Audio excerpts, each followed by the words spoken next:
कभी ऐसा फील हुआ है जब लाइफ में सब कुछ अवेलेबल हो पर क्लैरिटी एक भी नहीं।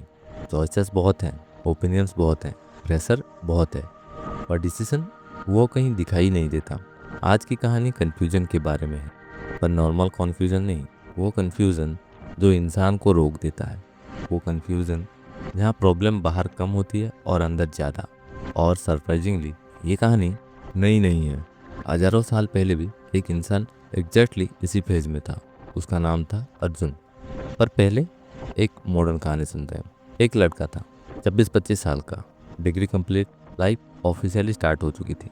लोग बोल रहे थे अब तो लाइफ शुरू। पर उसके लिए रियल लाइफ स्टार्ट नहीं हुई थी, रियल टेंशन स्टार्ट हुई थी। जॉब कौन सा, सिटी कौन सी, पैशन फॉलो करे या स्टेबिलिटी, रिस्क ले या सेफ खेलेगा, सब ऑप्शन थे। और यही सबसे बड़ा प्रॉब्लम था। Too many options, too many expectations, too many comparisons. उसे लगता था मैं कंफ्यूज क्यों हूँ। बाकी लोग तो सॉर्टेड लगते हैं। सोशल मीडिया पे सब क्लियर था, किसी का स्टार्टअप, किसी की शादी, किसी का फॉरेन ट्रिप, किसी का प्रमोशन। और वो बस स्क्रॉल कर रहा था, और हर स्क्रॉल के साथ एक साइलेंट डाउट ग्रो कर रहा था, मैं पीछे तो नहीं रह गया।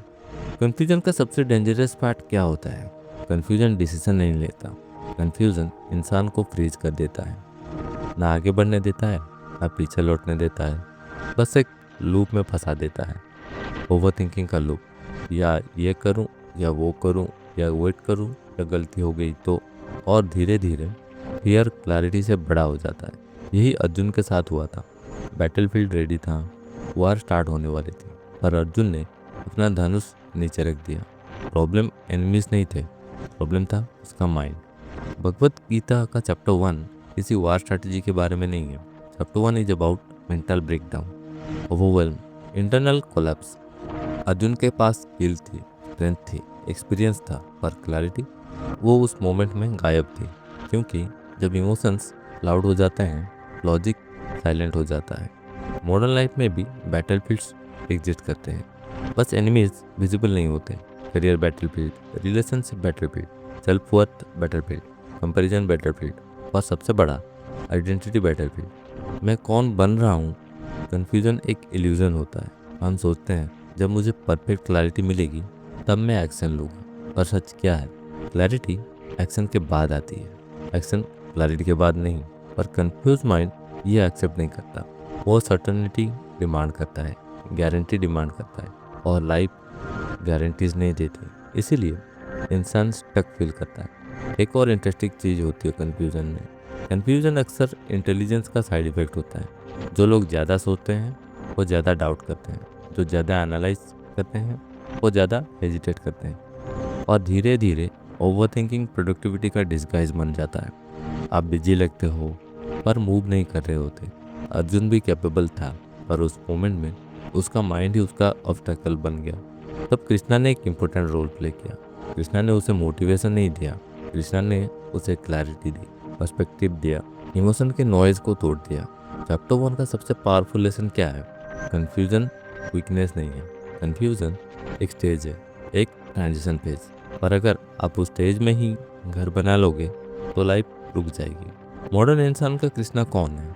कभी एक दोस्त, कभी एक मेंटोर, कभी एक बुक, कभी एक हार्श रियलिटी, कभी साइलेंस, और कभी कभी आपका खुद का सेल्फ अवेयरनेस। कन्फ्यूजन का सल्यूशन आंसर नहीं होते, कन्फ्यूजन का सल्यूशन होता है movement, small movement, imperfect movement. क्योंकि स्टैग्नेंट माइंड फियर प्रोड्यूस करता है, मूविंग माइंड क्लैरिटी डिस्कवर करता है। अगर आप लाइफ के किसी बैटलफील्ड में हो और लग रहा है माइंड ही सबसे बड़ा एनिमी बन गया है, तो याद रखो हजारों साल पहले भी एक वॉरियर इसी जगह खड़ा था। डिफरेंस सिर्फ इतना था, उसने अपना धनुष टेम्पररीली नीचे रखा, परमानेंटली नहीं। आज की कहानी का एंड ड्रामेटिक नहीं है, बस एक रिफ्लेक्शन है। अगर अर्जुन जैसे वॉरियर कंफ्यूज्ड हो सकते हैं तो हम भी हो सकते हैं। और अगर क्लैरिटी पॉसिबल थी तो आज भी पॉसिबल है। ये सिर्फ कहानी नहीं थी, ये गीता का रिफ्लेक्शन था रियल लाइफ के लिए। अगर ये वीडियो रिलेटेबल लगा, सब्सक्राइब करो दी कॉमन मैन शो को। यहाँ हम लाइफ को सिंप्लीफाई नहीं करते, डिकोड करते हैं। कमेंट में बताओ आपका करंट बैटलफील्ड क्या है। मिलते हैं अगली कहानी में, तब तक के लिए अलविदा और नमस्ते।